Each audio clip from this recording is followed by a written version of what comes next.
If you like oddball reviews on my channel, well, boy, do I have a special one for you today. We're currently sitting in a 2003 Chevrolet S-10 short bed pickup truck. The owner, Andrew, has modified this pretty extensively to be a fun daily driver. He uses this first and foremost as a pickup truck. Even though this is the 120 horsepower 2.2 liter inline 4-cylinder powered version with the smallest cabin and shortest bed, they can still tow well over 5,000 pounds. But Andrew figured, why not make his daily driver pickup truck a little more interesting and fun to drive? So I'll put the full list of mods in the video description, but let's start with the specs. This 2.2 liter inline 4 overhead valve engine, aka the Vortec 2200, what a name by the way, makes an astounding 120 horsepower and 140 pound-feet of torque. We have a 5-speed manual transmission. This is rear-wheel drive, and curb weight sits right around 3,000 pounds.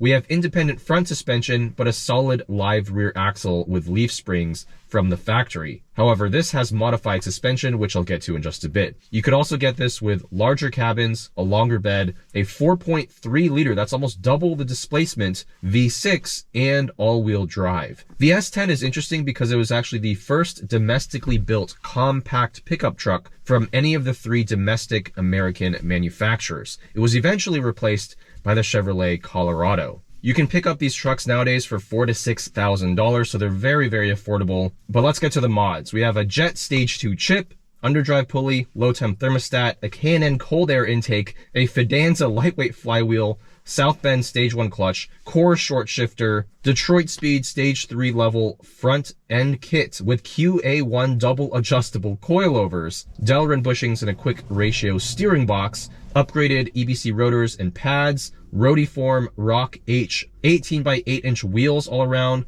on Vredestein Quatrac Pro Plus tires. We have these Corbeau Evo X seats, a Momo steering wheel, and he's gone all out on the audio system with a Kenwood head unit with Android Auto and these upgraded Audiofrog speakers, one of which is sitting right where the dead pedal usually would be.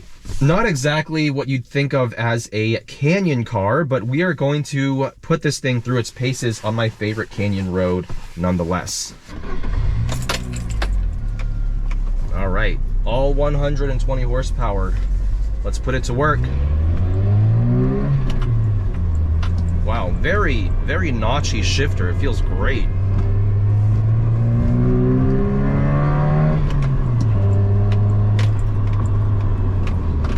Okay, I'm not going to be able to heel toe in this thing.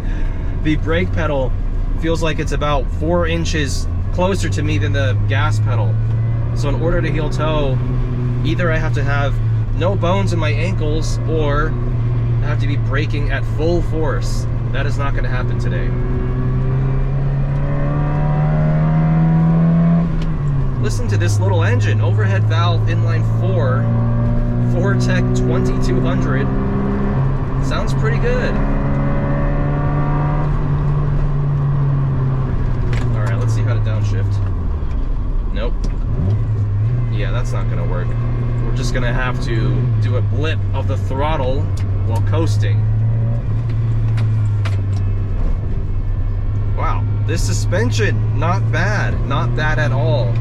It allows this truck to corner much flatter than I expected. There we go. Nice little downshift there. There's an upshift light every time I'm about 3,000 RPM or higher.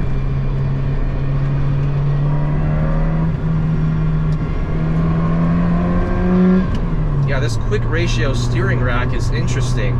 It feels like it just doesn't really belong on a pickup truck, but I don't hate it. It works. Now, interestingly, I don't know if it's because of this aftermarket seat, but the steering wheel, the entire steering column, in fact, is to the right of the center line, the center point where my body is aimed. So I feel like I'm just kind of tilted to the right, which is a little bit awkward. Okay, no body home in third gear. The gearing of this is kind of interesting. When you shift from second to third, the RPMs drop by more than you'd want, and there's not a whole lot of torque.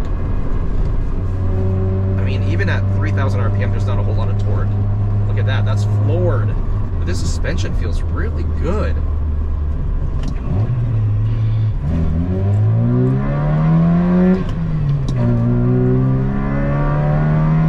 Watch this shift. No, actually, I guess the second to third shift isn't that bad as long as you shift at like 5,500. Oh, geez, it's so hard to downshift. I was expecting the live rear axle to be moving all over the place, over the bumps and in the corners, but this actually feels pretty sorted. Look at that. This handles way better than the F-150 Raptor R I drove a few years ago. One of the only other pickup trucks I've had on the channel. That and the Ranger Raptor. Yes, this thing has no power, but handling-wise, it's a riot. Taking this third gear corner at speed, no issues at all. Downshift to second. Turn-in is sharp. I mean, I think the fact that this only weighs around 3,000 pounds contributes to a lot of the fun factor.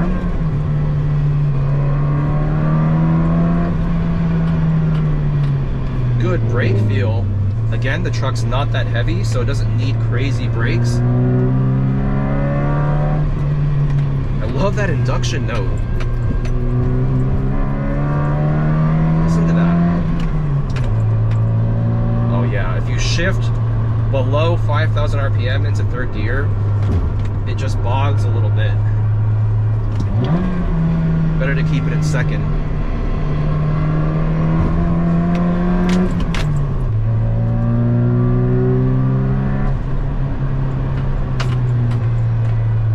Get over this suspension. It feels so good for a live rear axle equipped pickup. Even the overall noise levels inside the cabin, I mean, there's barely any wind noise, very little tire noise. Andrew mentioned he picked up these Vredesteins partly because they're all-weather capable tires, but also because they have a very low noise rating. This steering puts a lot of enthusiast cars steering to shame. It actually has some genuine feedback coming through the wheel. It's light, it's quick, it doesn't load up as much as I'd like, but there's feedback. Taking the downhill in third gear. Look at that. It changes directions very eagerly. And the damping over the bumps should not be this good. Holy cow. That section of road right there upsets a lot of very high-end cars. Not this one. It just soaks it right up. Amazing. This suspension setup is magic. If you have an S-10, do exactly the suspension mods that Andrew has done here, because it makes the ride quality, never mind the handling on a back road, but the ride quality is shockingly good. Zero road noise, zero. This thing feels so refined.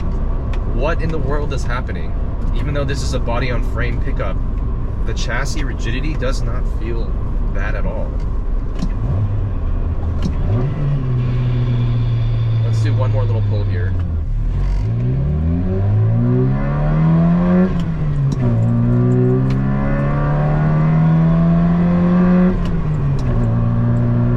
I mean, it's slow in a straight line, don't get me wrong. 0 to 60 feels like well over 10 seconds.